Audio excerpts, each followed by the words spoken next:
Барлықтарыңызға сәлем. Бүгінгі күнге болжам. Бүгінгі күнде агоньян, металльян ақша шығаратын күндеріңіз. Слабый карта болса қайта сіздерге ақша келеді. Шаш қидыруға онша емес, жол жүргенге онша емес. Бірақ бүгінгі балдар туылса, ер балдар өте ақылды, салмақты, сондай мудрый балдар ер бала туылады. Ал қыз бала болатын болса, кейін бір жағдай өте жақсы болады. Бірақ денсаулығына қарау керек деп көрсетеді. Бүгін бос қол күні, көбінесе істеген тірлікті бір зая кетті деулеріңіз мүмкін. Және бүгінгі күнде біреудің секреті ашылуы мүмкін, либо өзіңіз туралы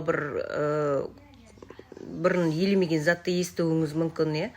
Және бүгін манипуляторлар өте көп еді. Ананы жаса, мынаны жасамадың деген сияқты бір абьюзер манипуляторлар.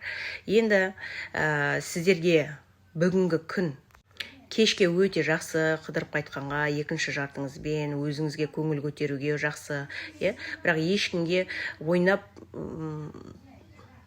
ойын сөзбен тимей қойсаңызшы, ойнап болса да, өйткені ойында да бүгін ешкім көтерейін деп тұрған жоқ ау. Және енді бүгінге жақсы мықты активация бар. Активацияны жіберіп алмаңыздар. 11:40-тен 13:00 аралықта западқа қарай прогулкаға шығып қайтасыздар. Әдемілік келеді, клиент керек болатын болса. Күндеріңіз сәтті өтсін.